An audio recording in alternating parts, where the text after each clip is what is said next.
इसमें कोताही है इन्वेस्टिगेशन वाले की या प्रोसिक्यूशन में किसी की, मेरे हिसाब से उसकी सज़ा टर्मिनेशन है। लेकिन इसके साथ साथ मैंने सुना है कि वहाँ इस किस्म के रिमार्क्स ऑनरेबल जज साहब ने दिए, ये मरा तो नहीं डीएसपी। आई होप जुडिशरी भी समझे कि अगर कोई मतलब छोटे मोटे चोर को तो आप एकदम दे देते हैं पुलिस कस्टडी या मांगती है, पुलिस कह रही है उसको कस्टडी नहीं दी थी और इस तरीके के कमेंट्स नहीं है, तो थोड़ी सी सजा छोटी मोटी उनके लिए।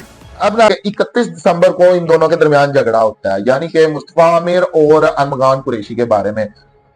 2 जनवरी को नाज़रीन अरमगान कुरैशी शराज को बताता है इस झगड़े के बारे में कि हमारा झगड़ा हुआ है दोनों। तो फिर ये प्लानिंग करते हैं, 6 जनवरी को ये मुस्तफा आमिर को अरमगान कुरैशी के घर बुलाते हैं।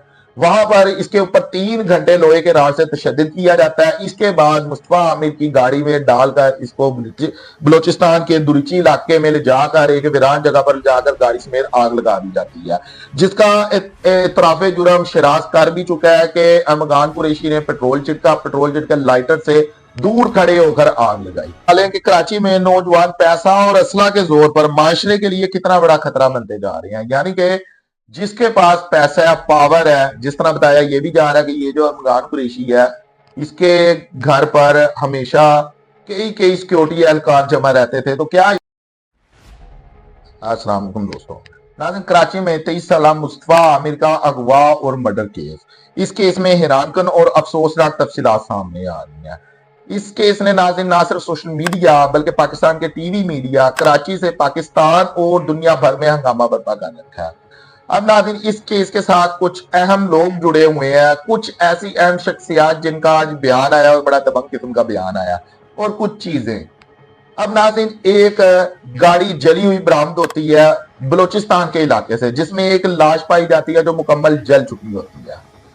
अब जब ये तफ्तीश होती है, ये केस आगे चलता है, तो फिर इल्म इस बात का होता है कि ये जो लाश है या ये जो गाड़ी है ये मुस्तफा आमिर नामी 23 साल नौजवान की है, जिसकी गुमशुदगी या आप लोग ये कह सकते हैं कि अगवा का मुकदमा दर्ज किया गया था कराची के दरक्षा थाने में आज से लगभग 1 महीना पहले। फिर तफ्तीश थोड़ी आगे चलती है नाज़रीन, तो इसमें बहुत सी चीजें सामने आती हैं। कुछ चीजें इस तरह की सामने भी आती हैं कि जब ये 23 साल नौजवान को जलाया गया उस वक्त ये जिंदा था। कुछ लोग ये भी आप लोगों को कहते हुए दिखाई देंगे मुख्तलिफ टीवी चैनल के ऊपर कि इसकी डेथ हो गई थी।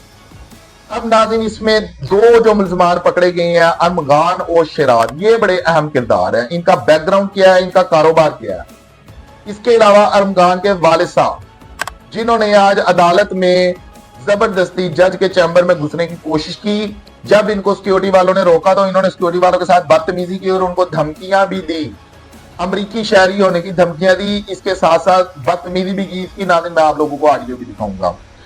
इसके अलावा नाज़रीन एक लड़की जो बताया जा रहा है कि इस सब की कसूरवार है, जिसकी वजह से ये सारा काम हुआ है, यानी कि मुस्तफा आमिर की डेथ, मुस्तफा आमिर का मर्डर जिस लड़की की वजह से हुआ है, मार्शा शाहिद इसका नाम बताया जा रहा है। मुस्तफा आमिर की वालदा, जिनका आज बड़ा अहम बयान सामने आया है, जिसमें इन्होंने दरख्वास्त भी दी है अदालत को कि मुस्तफा आमिर की कब्र कुशाई की जाए, दोबारा इनका पोस्टमार्टम किया जाए। कब्र कुशाई इसलिए नाज़रीन की जाए क्योंकि ईदी वालों ने मुस्तफा आमिर को नामालूम और लावारिस लाश समझ के दफना दिया था। इसके अलावा नाज़रीन कुछ पुलिस की कुताही भी इसमें बताई जा रही है, जिसके ऊपर दरक्षा थाने के SHO जुल्फकार और तफ्तीशी अफसर इफ्तिखार को मुअत्तल भी कर दिया गया। इसके बाद नाज़रीन जो प्रोसिक्यूटर है मुंतजर मेहदी, इनका बयान भी सामने आया कि जज जाकिर हुसैन इनका नाम बताया जा रहा है कि इन्होंने जो ये कुरैशी है नाज़रीन अरमगान कुरैशी, इसका रिमांड नहीं दिया तफ्तीश के लिए, इसको जुडिशल करके जेल भेज दिया गया। इनका कहना यह था कि इसे इंसाफ के खिलाफ समझा जाए। जब तफ्तीश ही नहीं की जाएगी, तफ्तीश किए बिना ही आप लोगों ने जेल भेज दिया, तो फिर कैसे उसकी तफ्तीश होगी उस मुलजिम की, कैसे सारे मामला सामने आएंगे। इसके ऊपर मुराद अली शाह का एक बयान सामने आया, वो बयान आप लोग पहले सुनिए। पुलिस अफसर की इसमें कोताही है इन्वेस्टिगेशन वाले की या प्रोसिक्यूशन में किसी की, मेरे हिसाब से उसकी सजा टर्मिनेशन है।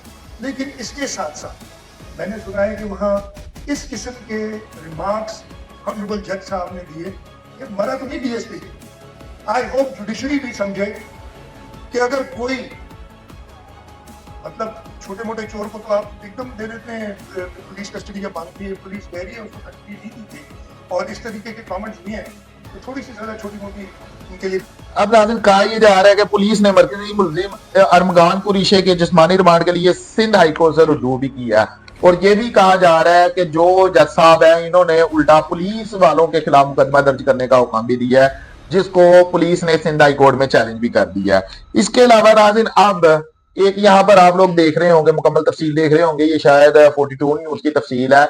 इसमें बताया कुछ इस तरह से जा रहा है कि न्यू ईयर नाइट को ये झगड़ा होता है, यानी कि जो अरमगान कुरैशी है जिसके ऊपर मर्डर का इल्जाम है, जिसने मर्डर किया है मुस्तफा आमिर का, इन दोनों के दरमियान न्यू ईयर नाइट को झगड़ा होता है। झगड़ा होता है लड़की से फ्रेंडशिप करने पर, जो कि माशा नाम की लड़की है, माशा शाही नाम की लड़की है, इस पर अमेरिका में है वो। तो जब वो न्यू ईयर नाइट को, न्यू ईयर नाइट आप लोग जानते हैं ना कि न्यू ईयर नाइट में आजकल हमारी जो यंग जनरेशन है वो न्यू ईयर नाइट को एक मजहबी त्योहार समझ के मनाती है। बड़ा धूमधाम, फायरिंग, आतिशबाजी, शराब, कबाब, सब कुछ इसमें शामिल होता है नाज़रीन।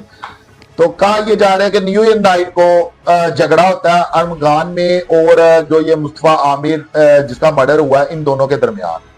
अब जो मुस्तफा आमिर है नाज़रीन, वो उसकी फ्रेंडशिप थी इस लड़की के साथ, माशा शाहिद के साथ।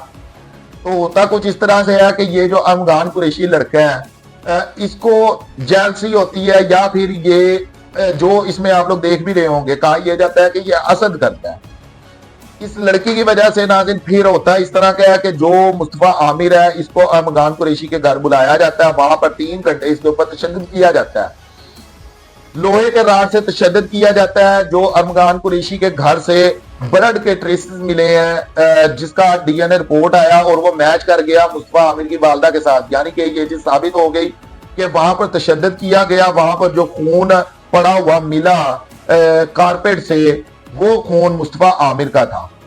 अब नाज़रीन यहाँ पर एक और खबर सामने आ रही है कि जो लाश बलोचिस्तान के इलाके से मिली थी दुरीची से, ठीक है, वहां उसका भी डीएनए टेस्ट कहा जा रहा है कि किया जा रहा था।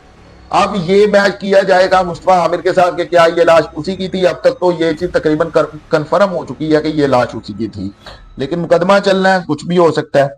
अब नाज़रीन उसके बाद ये जो लड़का है, ये अरमगान कुरैशी लड़का है और इसका साथी है शराद, ये करते क्या है कि उसकी लाश को लेकर जाते हैं बलोचिस्तान के इलाके में। ये चीज यहां पर आप लोग सोचते हैं कि ये कोई गुजरावाले से लाहौर नहीं था जा रहा, ये कोई इस्लामाबाद से रावलपिंडी तक का सफर नहीं था, ये नाज़रीन एक सूबे से दूसरे सूबे का सफर था। गाड़ी में लाश डाली जाती है या फिर वो जिंदा था उस वक्त। आप लोग जानते हैं कि बलोचिस्तान के हालात कुछ ठीक नहीं है, दहशतगर्दी के वाकयात भी सामने आए हैं, सिक्योरिटी काफी ज्यादा टाइट है। अब गाड़ी में एक जख्मी हालत में नौजवान होता है या फिर उसकी लाश होती है, एक सूबे से दूसरे सूबे तक जाता है, दूसरे सूबे में उसको जाकर जला दिया जाता है और वापस ये लोग आ जाते हैं।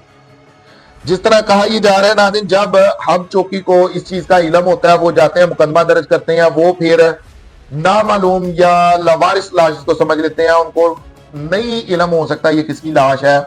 तो उसके बाद वो ईदी वालों को बुलाते हैं, ईदी वालों के हवाले इसकी लाश कर देते हैं। ईदी वाले जो उनकी फॉर्मेलिटी होती है वो सब कुछ करके लावारिस लाश समझकर इसको दफना देते हैं। लेकिन एक मुकदमा दर्ज हुआ था दरख्शा थाने में भी, जब हब थाने वाले हैं ये तफ्तीश करते हैं, ये अपनी इंफॉर्मेशन एक्सचेंज करते हैं, तो दरख्शा थाने से मालूम ये होता है कि एक नौजवान यहां से अगवा हुआ है। अब मेन चीज है इसकी गाड़ी, ठीक है। अब जनाब फिर ये चीज जब हाईलाइट होती है, जब आती है सोशल मीडिया के ऊपर फैलती है, टीवी मीडिया के ऊपर फैलती है, तो ये केस काफी हाई क्लास चला जाता है। उसके बाद फिर जिस तरह की पैरवी की होती है, इसकी वालदा ने, जो मुस्तफा आमिर की वालदा थी, वो उनके बार बार बयान आ रहे थे जिसकी वजह से ये केस ज्यादा हाईलाइट हो गया। अब नाज़रीन फिर उसके बाद कहा यह जाता है कि अब नाज़रीन उसके बाद एक जियो न्यूज के ऊपर मैं सुन रहा था, उसके ऊपर बताया यह जाता है इस तफसील के बारे में। इसके बाद जो मुस्तफा आमिर की वालदा उनका बयान है और माशा शाहिद नामी लड़की के ऊपर जो बयान है ये भी मैं आप लोगों को सुनाऊंगा। अब नाज़रीन जियो न्यूज के ऊपर तफसील इसकी कुछ इस तरह से बताई जाती है कि 31 दिसंबर को इन दोनों के दरमियान झगड़ा होता है, यानी कि मुस्तफा आमिर और अरमगान कुरैशी के बारे में।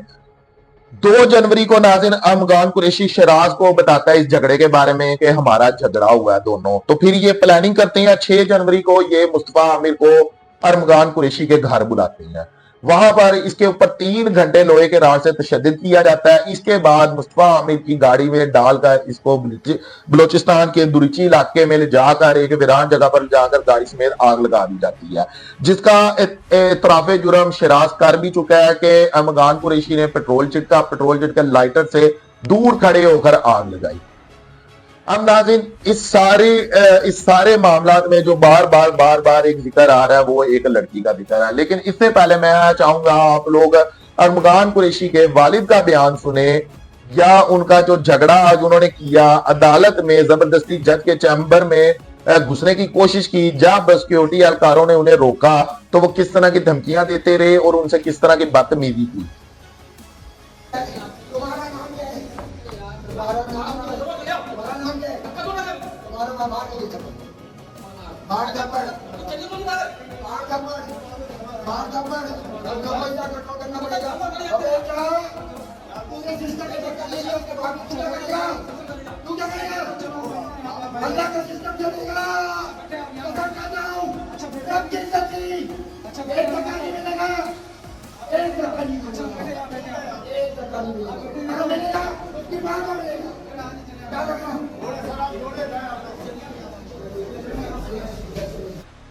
जी नाज़रीन, अब नाज़रीन आप लोग यहां से अंदाजा लगा लें कि कराची में नौजवान पैसा और असला के जोर पर माशरे के लिए कितना बड़ा खतरा बनते जा रहे हैं। यानी कि जिसके पास पैसा है, पावर है, जिस तरह बताया ये भी जा रहा है कि ये जो अरमगान कुरैशी है इसके घर पर हमेशा कई सिक्योरिटी एहलकार जमा रहते थे। तो क्या इसका इतना बड़ा बिजनेस था नाज़रीन जो सिक्योरिटी एहलकार जमा रहते थे? इसके बिजनेस के ऊपर आज हर टीवी चैनल के ऊपर बताया जा रहा है। जिस तरह ये भी बताया गया कि इसके घर से 50 से ज्यादा लैपटॉप और मुख्तलिफ किस्म की डिवाइसेस भी बरामद हुई हैं। जब पुलिस इसको गिरफ्तार करने के लिए गई तो इसने पुलिस के ऊपर काफी भारी तादाद में, बड़ी तादाद में फायरिंग भी की, जिसमें डीएसपी समेत बहुत से पुलिस एहलकार जख्मी भी हो गए। अब नाज़रीन इसका सारा जो बैकग्राउंड इस वक्त मुख्तलिफ टीवी चैनल के ऊपर आप लोगों को बताया भी जा रहा है, उसके बारे में तफसीली बात करेंगे। और जो मुस्तफा आमिर की वालदा इनका बयान है खास तौर के ऊपर माशा शाहिद नामी लड़की के ऊपर, उसके बारे में भी तफसीली बयान करेंगे, लेकिन अपने अगले प्रोग्राम में। अब तक के लिए इतने, अपना बहुत सारा ख्याल रखिएगा। शुक्रिया, अल्लाह हाफ़िज़।